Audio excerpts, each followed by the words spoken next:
मेरे परम मित्र और इंडोनेशिया के लोकप्रिय राष्ट्रपति प्रबोवो जी, उनके साथ यहां आए हुए मंत्रिपरिषद के सभी वरिष्ठ साथी, इंडोनेशिया के और भारत के मेरे भाई और बहनों, ये मेरा सद्भाग्य है।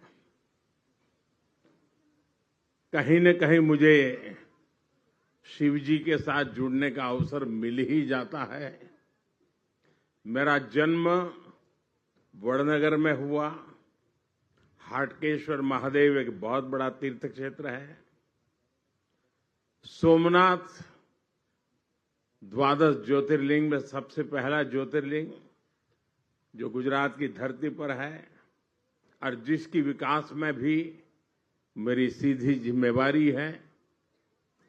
और मेरा राजनीतिक कार्यक्षेत्र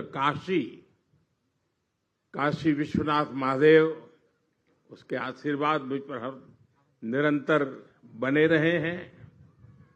चाहे केदार धाम का पुनर्निर्माण हो, चाहे उज्जैन महाकाल का पुनर्निर्माण हो, या आज यहां पर आकर के करीब करीब 1200 साल पुराना ब्रह्मा विष्णु महेश, इन यादों को साथ जुड़ी हुई एक हमारी सांस्कृतिक विरासत का पुनरुद्धार और उसका रिनोवेशन का काम, उसका प्रारंभ करने का सौभाग्य भी मुझे मिला। मैं अपने आप में बहुत बड़ा भाग्यशाली मानता हूं।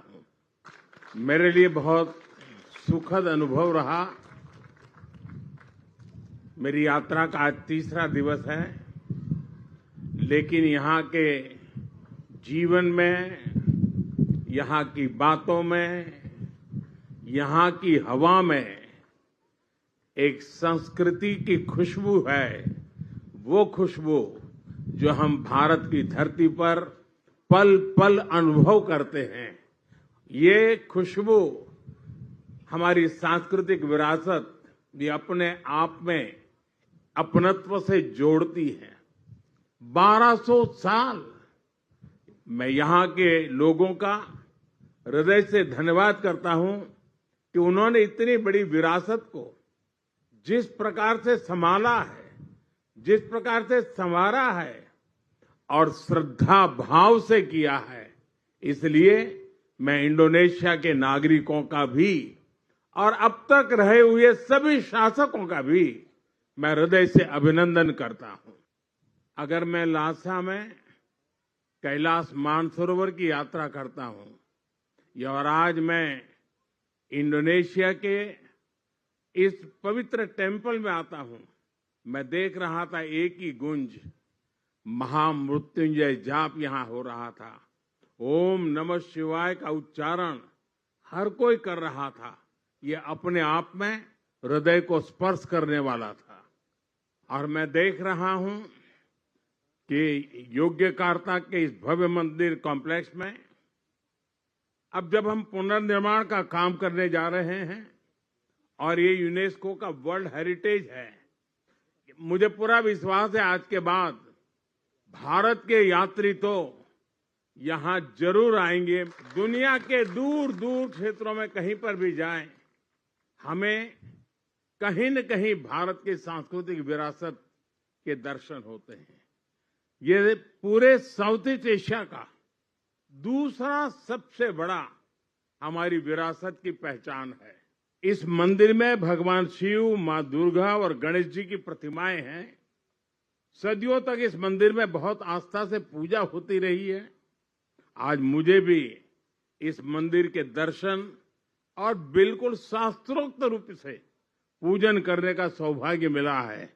ये मेरे जीवन के लिए बहुत ही चैतन्यपूर्ण क्षण मैं मान सकता हूं। मित्र प्रेसिडेंट प्रबोवो जी, उनके साथ यहां आने से ये आयोजन मेरे लिए विशेष हो गया है। ईश्वर से भारत इंडोनेशिया की मित्रता को मजबूत करने हम दोनों देशों के नागरिकों के कल्याण और दोनों देशों के तेज विकास के लिए परमात्मा से प्रार्थना की है, भक्ति भाव से पूजा की है। मुझे पूरा विश्वास है मेरे मित्र राष्ट्रपति जी जिस प्रकार से किसी काम को हाथ में लेते हैं तो एक फौजी के नाते बहुत वेल प्लान करते हैं और समय से पहले पक्का पूरा करेंगे। और आज उन्होंने मुझसे प्रॉमिस लिया है कि 29 के पहले इस काम को हम कर लेंगे और आपको दोबारा आना है। मैं आपको वादा करता हूं कि मैं इसके पुनर्निर्माण के बाद जरूर यहां आऊंगा और आपके साथ इस उत्सव को मनाऊंगा। राष्ट्रपति जी, मैं इंडोनेशिया में लैंड हुआ और अब थोड़ी देर के बाद विदाई दूंगा, लेकिन आपने जो समय निकाला, पूरा समय आप मेरे साथ रहे और हर कार्यक्रम में जिस प्रकार से आपने बारीकी से इसका प्लानिंग किया, एग्जीक्यूशन किया, एक मित्र के नाते इतने शानदार स्वागत के लिए, इतनी आत्मीयता के लिए मैं भारत के 140 करोड़ नागरिकों की तरफ से और व्यक्तिगत रूप से मेरी तरफ से मैं आपका बहुत बहुत आभार व्यक्त करता हूं। बहुत बहुत धन्यवाद।